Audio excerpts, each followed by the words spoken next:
So I work on the Herschel Space Observatories is mainly what I do. So this is a far infrared telescope launched by the European Space Agency a few years ago.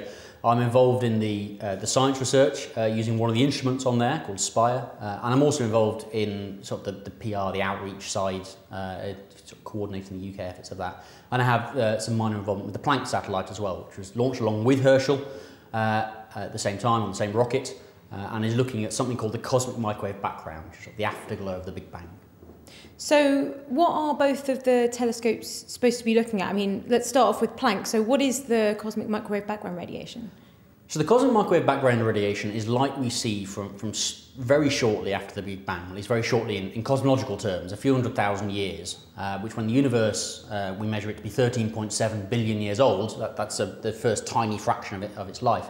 And the reason for that is that as you look further away in space, you're seeing stuff where the light has had to travel towards us for longer.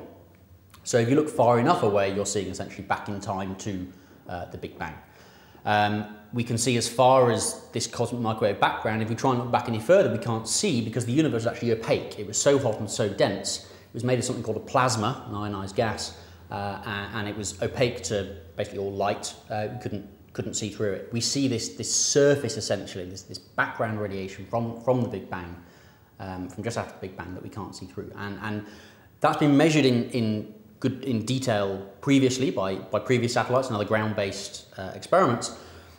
What's been shown is that it has these very tiny ripples in its temperature, its intensity. And that tells us that the universe wasn't completely uniform back then. It had these tiny variations, and they really were tiny, 1 part in 100,000, that kind of level, really tiny variations. Those have seeded the structure in the universe we see together, the galaxies, the clusters of galaxies and so on. What Planck is doing is looking at those fluctuations in really immense detail. It's looking at them across a wide range of wavelengths. That means that it can filter out essentially, or it can identify the radiation from other stuff in the universe. So this cosmic microwave background is called cosmic because it's to do with cosmology, microwave because it's primarily microwave wavelengths, and background because it's the furthest thing we can see. It's behind everything else. So if you want to see it, you've got to look through or past everything else in the universe, at least the stuff in that direction. That includes our galaxy, includes our solar system, it includes other galaxies, and even some of the very, very distant structure of early galaxies that are sort of blurred together because they're so far away we can't see them. Identifying those and removing them is very difficult. Planck looks at this very wide range of wavelengths to be able to pick out what light comes from which parts of the universe essentially, so it can identify this CMB, the cosmic microwave background, well, and study the fluctuations in detail. So it's able to just kind of look past all of the gas, the dust, the stars, everything, and just kind of go, okay, we're just going to ignore all that, and this is what we actually want to look at. Well, Planck makes maps at its 9 different wavelengths. It makes maps of the sky. It observes the whole sky. It's done that now 5 times with its 2 instruments that are on board. It maps the sky about once every 6 months or so. It makes this entire map because of the way its observing strategy works. The stuff about filtering it can filter the other stuff out, the stuff we don't want, these foreground components. That's done essentially post-processing. That's done by the astronomers afterwards, working out which bits are which using computer algorithms essentially. And when I say it's the stuff we don't want, the cosmologists don't want it. The astrophysicists are actually interested in our galaxy. This is a huge resource for them. We've got our own galaxy mapped out in 9 different wavelengths.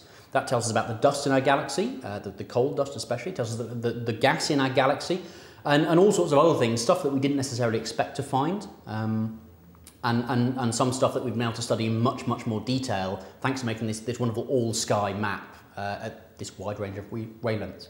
And what about Herschel? What's that looking at? So Herschel's looking at slightly shorter wavelengths than Planck. There's a little bit of overlap. That's looking at the cold stuff in the universe still. It's looking at gas and dust primarily.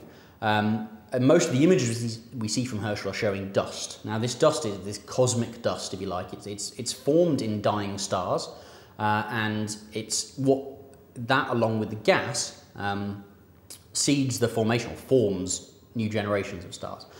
So these stars form from clouds of gas and dust that collapse under gravity, and as they get hotter and denser in their centre, eventually they're hot and dense enough for nuclear fusion to start, and you have a star powered by the nuclear fusion. But the previous processes going on, how that collapses, and how stars form, why different sizes form. We get some not very many massive stars and lots of very low mass stars essentially, and some in the middle about where our own sun resides in terms of mass.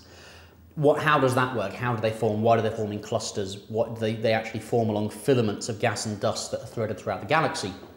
How does that happen? So Herschel's looking at this cold gas and dust to trace the star formation. And it's doing so at, again, a range of wavelengths. Looking at this dust is very cold. It's at minus 240 degrees C or thereabouts, plus or minus a bit. So it's tens of degrees typically above absolute zero. And so doing this lets us see how stars are forming, because the problem with the dust is that it's opaque to visible light. So when we see it in visible light, we see it essentially silhouetted against the background light from stars, the stars behind. And all we can see is there's dust there. With Herschel, when you study it in detail, these far infrared wavelengths, you can see that there is how much dust there is, how warm it is, where it's densest, and where the stars are forming in the clouds. And both of these projects are kind of coming to the end of their lives. Are we already seeing quite exciting results, or is it going to be a question of we still need to work on, like you said, the researchers need to work on the algorithms and get the results out that way? Oh, very well, both. We've got a lot of results out of both missions. So Herschel and Planck operate in slightly different ways. Planck is this experiment that's making these maps of the sky for one sort of group of people essentially are operating it, or two groups, because there's two instruments on board. They're operating these instruments to look at the cosmic microwave background. The same scientists are taking the stuff and looking at the results about our own galaxy and other nearby galaxies and even some of the more distant ones. Herschel is also producing a lot of results. That's run more like a normal observatory, in that astronomers apply for time on it. So they say, I want X hours to go and look at this galaxy or this star-forming region, or even some very, very distant galaxies, these galaxies that are forming a few billion years ago. We can see them with Herschel. So there's already a lot of results come out, certainly of Herschel and to a certain degree Planck. The cosmology results from Planck, because there's all this processing to do to filter out the different components that are of emission, different types of material that are emitting the light, that takes time, and so the first cosmological results from Planck are not expected until early 2013. And then there'll be another release about a year after that.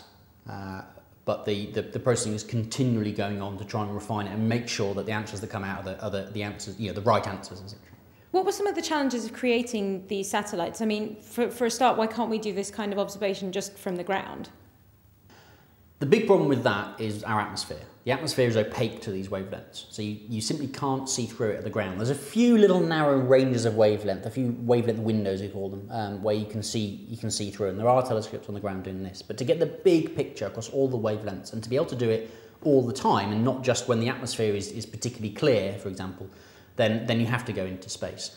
There are still challenges involved. They're both looking at this incredibly cold stuff, and so their instruments need to be cooled down to cold temperatures as well. The analogy would be building a normal telescope, an optical telescope if you like, out of fluorescent light tubes. All you'd see is the telescope itself. So these things have to be cooled to a lower temperature than the things they're looking at.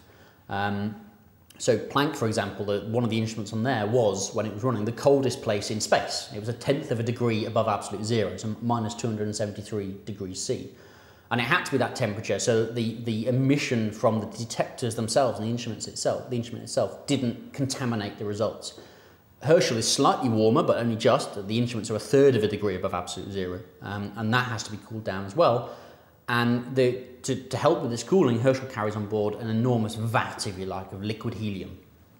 And that gradually boils off over the lifetime of its mission. It's got, until sometime in 2013, probably sometime in the first half of 2013, but we're not sure when it will run out. It's quite hard to measure how full the vat is from 1.5 million kilometres away.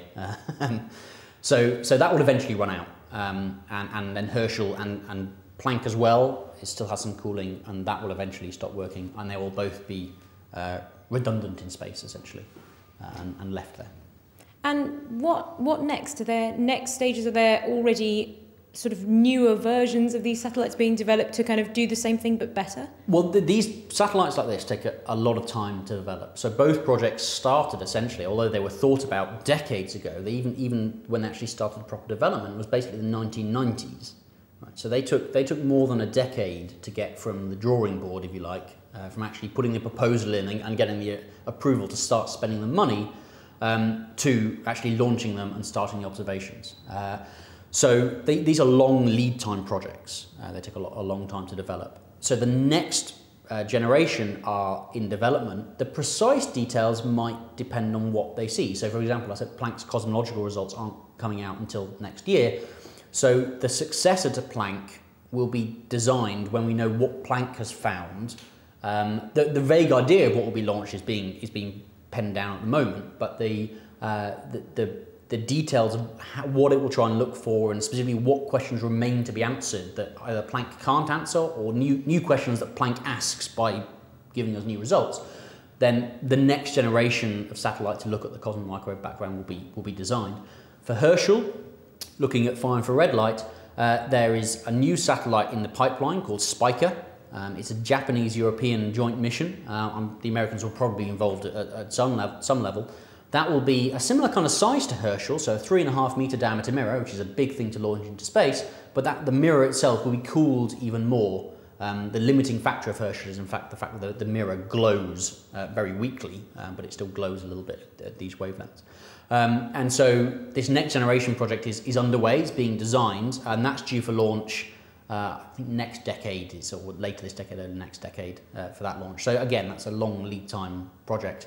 But there are thoughts in place for the next generation satellite, because we're constantly moving forward. Because these take so long, if you leave it more than the decade between projects, it takes a long time to get anywhere, essentially.